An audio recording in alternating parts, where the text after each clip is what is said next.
কারো যদি জীবন বিপন্ন হয়, ধর্ম বর্ণ নির্বিশেষে, অবশ্যই আমরা তাদেরকে আশ্রয় দিয়েছি এবং তাদের বিরুদ্ধে যদি কোনো অভিযোগ থাকে, মামলা হয়, অবশ্যই তারা শাস্তির আওতায় যাবেন। কিন্তু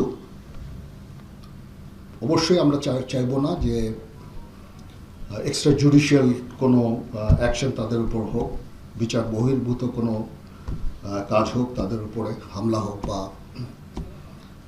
তাদের জীবনে যে হুমকি যেটা আছে সেটা থাকলে আমরা তাদেরকে আশ্রয় দিয়েছি। যেই হোক, যেই দলেরই হোক, যেই মতেরই হোক, যেই ধর্মের হোক, সেটা আমরা করব।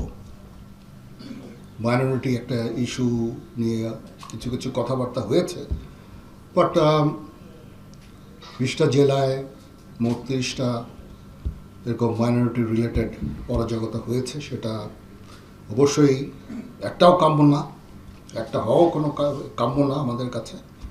আমরা এই বিষয়টা দেখছি এবং যারা অপরাধী তাদেরকে অবশ্যই আমরা শাস্তির আওতায় নিয়ে আসবো ইনশাআল্লাহ।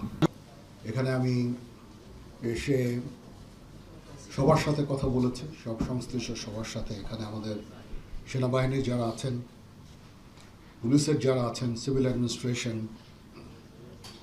আনসার, তারপরে র্যাব, সবার সাথে কথা হয়েছে, বিজিবির সাথে কথা হয়েছে। পরিস্থিতি এখন শান্ত হয়ে এসেছে এবং সম্পূর্ণভাবে আমি বলবো যে আইন শৃঙ্খলা পরিস্থিতি আমাদের নিয়ন্ত্রণে।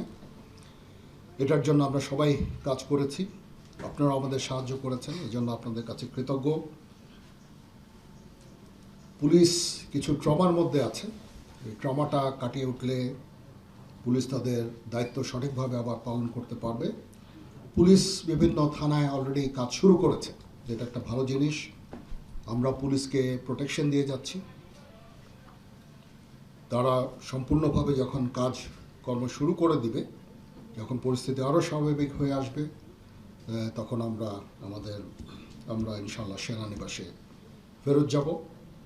তো সেই পর্যন্ত আমরা থাকব, আমরা সবার সাথে থাকবো, আপনাদের সবার সাথে থাকবো এবং একসাথে আমরা কাজ করে যাব এবং আমরা একটা সুন্দর ভবিষ্যতের দিকে সবাই আমরা যেতে চাই। একটা সুন্দর একটা পরিবেশ সৃষ্টি হয়েছে, এই দেশকে আমরা এগিয়ে নিয়ে যেতে পারবো। আমরা যদি সবাই একসাথে কাজ করি, অবশ্যই আমরা এগিয়ে নিয়ে যেতে পারবো। এখানে মাইনরিটি যে ইস্যুটা আছে, দেখলাম যে এখানে একেবারেই এরকম কোনো ঘটনা ঘটেনি। এখানে এই 8টা জেলায় এটা একটা অত্যন্ত ভালো দিক এবং এই যে এখন সুন্দর একটা পরিবেশ বজায় আছে, এটা বজায় রাখতে হবে এবং আমরা সবাই মিলে কাজ করব এবং দেশকে উন্নতির পথে নিয়ে যাব ইনশাআল্লাহ।